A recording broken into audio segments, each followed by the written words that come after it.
So I am on a financial freedom journey, and there's a podcast that I listen to regularly, and the more I listen to this podcast, the more I am reminded of the importance of us being a good steward of the things that God has given us. See, many times we're praying for financial breakthrough. We're praying for more money. We're praying for to get out of debt. We're praying for money to come for XYZ, right? But one of the things that we have to remember is that the money that you have right now, however little or however big it is, we have to be a good steward of that money right now, right?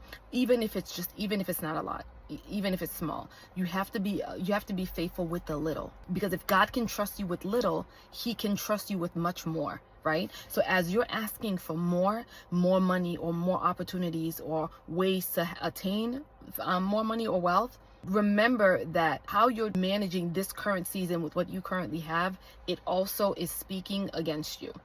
It is helping you or it's working against you, because your faithfulness is being evaluated, right? Can God trust you with more? If he gives you more, can he trust you with that? If you weren't even giving into the kingdom right now, currently, whether it's through offering or tithing or whatever, with the little that you have, what makes you think that you're going to start doing it with more? Why don't you start that now with what you have, even if it's not a lot, right?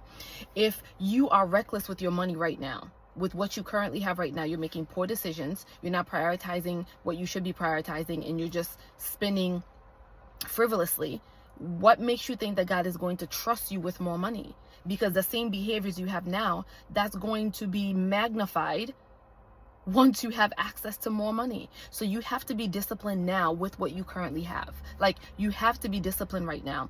If you have, after you pay your bills per month and you're left with, I don't know, $50 to your name, be faithful with that $50, steward that $50, okay? But this is what you need to do, as it's a seed that's being planted on your behalf, right?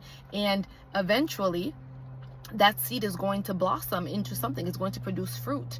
And if you want to be able to be trusted with more, you got to show that you can be trusted with what you currently have, right? And so if you've been in the business of just making poor decisions when it comes to money, it's never too late to correct that. It's never too late to change, right? If you've been going into debt after debt after debt that is not necessary, then the scripture says the borrower is slave to the lender. And so you don't want to be a slave to anything but to God, right? Willingly, you want to be a slave, a bondservant to God. And so if you know that that is an area where you need work, then begin to work in that area. But my goodness, like, we have to get to this place where we are wise with our decisions, and we are accountable for our actions, that we hold ourselves accountable, right? We have to have the discipline that is needed in order for us to get to where we want to get to. But long story short, if you can't be trusted right now with what God has already given you or allowed you to have, it makes a harder case for you to be able to be pushing and asking for more, because this is a time where you have to already show your faithfulness. You have to already show your stewardship. You have to already show your accountability and your self-discipline, okay? So, yeah, it's just a reminder that we have to be better with our money. Like, we have to be better in how we manage everything that God gives us. We have to be better at managing that. And so if you know that this is an area where you struggle, then ask God for help, right? Ask God for help. And you know what will happen? You'll begin to feel a desire to want to be better with your money. You'll be drawn to maybe books or resources or podcasts or whatever that will teach you how to manage your money well. You'll begin to make better decisions when it comes to how you're going to spend your money. You'll begin to maybe look for jobs that are going to allow you to be compensated more than how you currently are, right? Pray. God will lead you to scriptures in the Bible, right? Actual scriptures that will tell you how you should be managing your money, how you should be managing your time, how you should be managing your resources. Like, God will answer. But before we can get the more that we want to get, there is some work that needs to be done in us, right? There's some work that needs to be done in how we understand money, the relationship that we have with money, understanding the purpose of money, not being tied or, obsessed or worshiping money, and then being able to show the actions. What are you doing with your money? Are you putting it into the kingdom through offering or tithing? Are you selfish? Are you someone who has a heart of giving? Are you someone who is going to prioritize your bills and your necessities to live before you start to before you start to take care of like your wants and desires. Like, are you someone who's disciplined? Are you someone who budgets? Are you someone who is planning for the future? Are you like, there's a lot of things that will begin to happen, or maybe assessments that will begin to take place for you to really see where you stand and whether or not you truly can be trusted with what you're asking for. But if you're asking for more, regardless of what that is, right now we're talking about money. But even if you were asking for more in a different category, right? You want more responsibilities at church. You want to get into ministry. You want to be trusted with more when it comes to children. You want more children, or maybe you want a child. Like, whatever it is, whatever the more is that you're asking for, ask yourself how you're stewarding what you currently have at the level where it is right now. Ask yourself how you're spending time with God. Ask yourself if you have a true understanding of what that thing is and the purpose that it's supposed to serve. How you're supposed to function with that thing. Like, begin to do these self-assessments. And then if you realize, man, like, I've been terrible in this area, like, Lord, forgive me. Pray and ask God to forgive you for any reckless behaviors, for any ignorance, right? Pray and ask God for forgiveness, and then repent, meaning begin to change that behavior. Whatever it was that you were doing before, do the opposite of that, right? Begin to change in some way, shape, or form, and then begin to take the steps and the actions that you need to take so that you can see what you're looking for to see. Maybe you need a job that pays you more money. Okay, so what can you do right now? Can I work on increasing my skills, my skill set? Can I work on making sure that my resume is up to date so that I can begin to look for jobs that will pay me better? Maybe I'll begin to start researching jobs, or maybe I'll begin to look into side hustles, right? Like, begin to do some sort of action, because faith without works is dead. So if you have faith and you believe in God for more, begin to take some actions that's going to show that you truly have faith and you're putting that faith into action. And then God will meet your faith.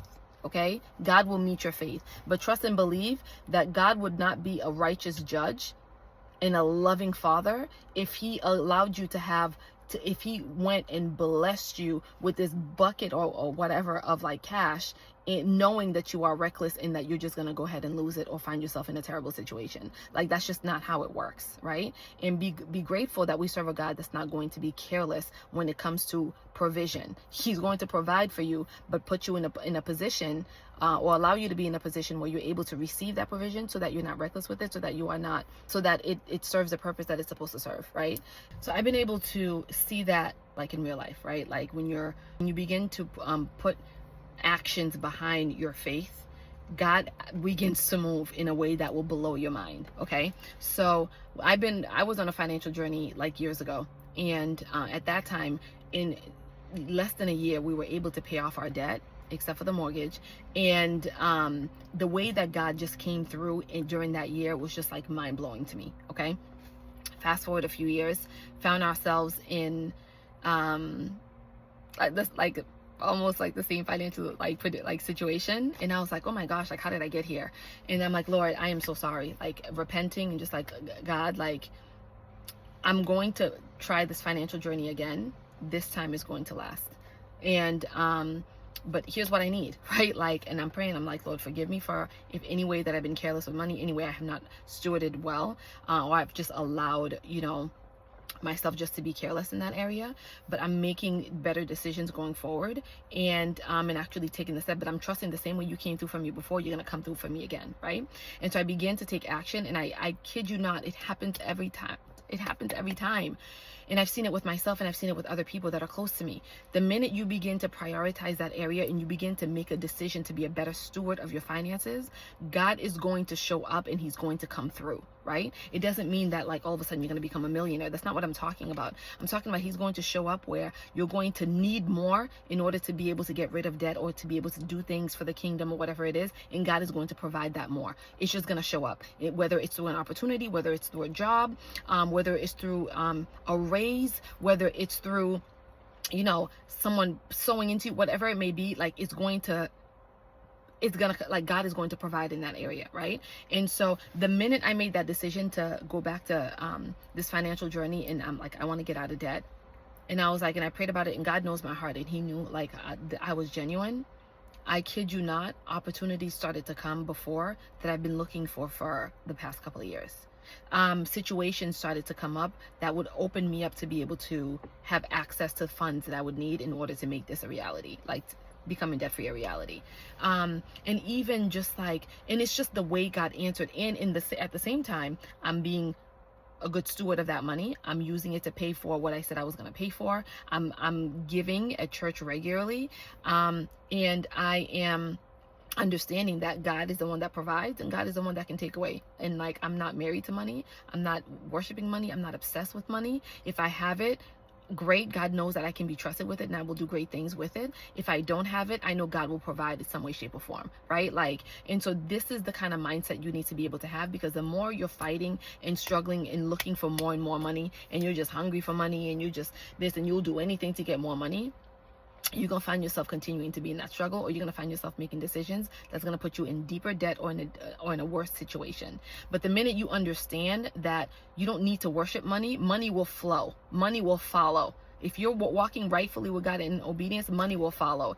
And so when you understand that, you don't need to be doing things because of money. You understand that as you are faithful with the things of God and you are obedient at whatever God is leading and guiding you to do, that money is just going to follow. And so, and this is not like a prosperity gospel type thing. It's just understanding that when you are in rightful alignment and you are walking in obedience, there are provision that will be made for you. There are things that you don't have to be begging for. God knows what you need and he's going to provide for what you need. We're not talking about you wanting to become rich just so you can have money, just so you can have a certain status, just so you can be frivolous. We're talking about actual need and provision. God will take care of that because he is a good shepherd who takes care of his sheep. And so when you don't prioritize money and funds, but you prioritize God and the things of God and walking in obedience and being in rightful alignment with God, whatever those needs are that you have, that will follow. I don't want to ramble. But just listening to that podcast really was just like another eye opener. Like, man, we as a people, I'll just say we as a people, have been overall very reckless when it comes to money, our relationship with money, how we steward money, how we use money, understanding the purpose of money, and just even again, just our relationship with money. And so we need to get better in that area. So as we begin to ask God for more, let's begin to shift our behavior and our actions and our mindset so that we are actually in a position to receive what we are asking for.